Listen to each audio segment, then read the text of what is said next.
What's up, fight fans? Thank you as always for coming through. Much appreciated. All right, so George Groves vacates the IBO super middleweight title. So the belt that he won off Chris Eubank Jr., he's decided to get rid of that belt straight away. Remember, George Groves is a WBA super middleweight champion, so in terms of order of priority, in terms of which one is the numero uno, obviously WBA super middleweight title definitely gets a lot more preference over the IBO. Look, a lot of people have laughed at the belt. A lot of people have said he's vacated it because he doesn't necessarily care about the IBO super middleweight title. Why would he? It's a fake belt. It's a rubbish belt. Blah blah blah blah blah. I've always kind of had the thought process or the mindset anyway that it's not about the belt. It's about the fight. As long as the fight's good, I don't necessarily care what belt's on show. Manny Pacquiao fought Ricky Hatton. That was for the IBO title. No one was talking about the IBO title then. Numerous boxers have got it. Anthony Joshua's got the IBO title now. Roy Jones has had it. Lennox Lewis has had it. Mayweather's had it. Numerous boxers have had the IBO title and no one's laughed at it. So it's not necessarily the belt. It's the way in which they get the belt. It's the person they're fighting to get the belt. And it's almost the fight itself. George Groves didn't want the belt because of sanctioning fees. I don't think he threw it away because he thought it was a shit belt. If the sanctioning fees were low, George Groves would have probably kept that belt. I think the IBO released a statement saying that they couldn't agree sanctioning fees with George Groves and therefore George Groves vacated.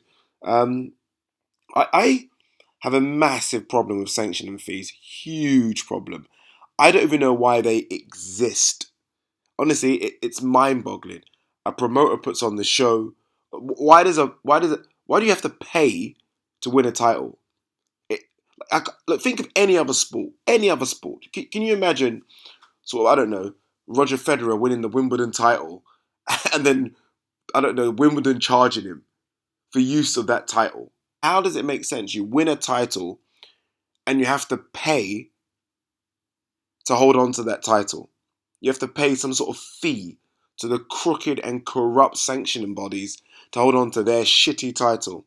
Makes no sense. So George Groves is right to vacate it because of sanctioning fees, but I don't think he's necessarily right to vacate it because he looks at it as a rubbish title. I don't think George Groves does.